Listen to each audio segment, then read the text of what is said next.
Have you heard of the absolute queen who is Mikaela Long? You have? I'm not surprised.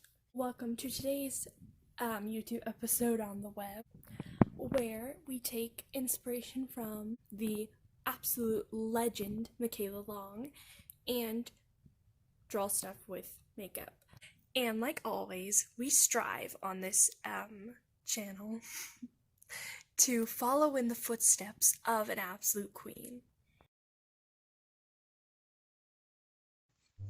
So, like always, I failed to properly explain myself in the intro.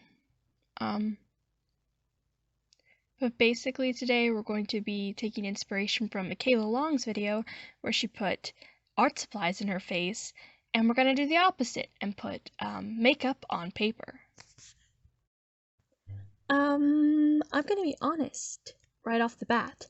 This video is really just an excuse to talk about Mikaela Long.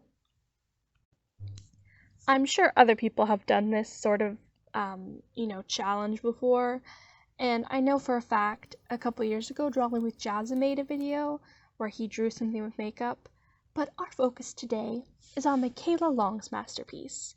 And if you haven't seen that, she manages to look absolutely fabulous while smudging chalk and $1 paint on her face. Basically, if you haven't seen any of Mikaela's videos, she makes the most wholesome content. I mean, it's not like clean, right? There's lots of profanity, but just she's so cheerful and honest and wonderful, and you can tell she's just such a great individual.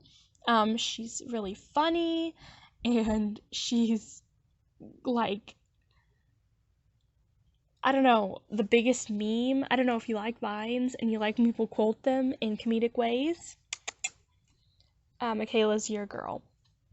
And I don't know, I feel like she really tries her best to put out like the best content she could.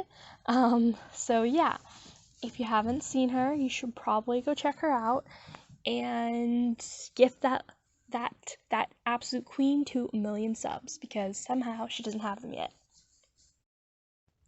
But back to this painting, this illustration. If you're wondering, I basically just thought, okay, what can I do with these colors? And I kind of default to drawing, painting sunsets.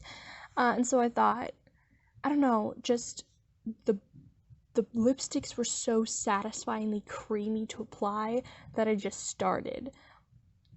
And the more I did, I don't know, I felt like all the colors were too like bright, and so of course I added like the navy blue nail polish, and then I realized I had a green nail polish and I put that down, and like I wanted to use kind of the chalky appearance of the lipstick to add some texture, and then I kind of went with the flow with this. I added some purple eyeshadow. I used water to make sort of a paste so that it would stick to the page. And I kind of went with the flow. I did what felt right. The biggest thing I regret about this illustration is that looking back at it while I'm editing, I can see I had quite a variety of colors to choose from. Like I had a good selection of browns. I had a yellow, a blue eyeshadow. I had lots of pink, right? And I had some purples. And so I really wish I had used more colors in this illustration or chosen something else to draw, because I just kind of fell back on the nail polishes I had, which were much easier to use, but I would say less interesting. At one point, the smell of the nail polish was just so strong that I thought I was gonna die. I thought I was gonna like get nail polish fumes poisoning. And it was just so incredibly strong. Now my whole room smells like old lipstick, like really, really waxy and like makeup-y. The smell has like just contaminated the entire room, and it's just so waxy and old smelling, and I just want to reassure you, if it's triggering you that I'm just like scrubbing makeup like all over a piece of paper and ruining it, this makeup is all a decade old. It's crusty, it's so old. It's just like the smell. There's just the smell to old makeup. You know it's expired. You know you probably shouldn't put it on your face. You know you have put it on your face. And it's an experience, let me tell you.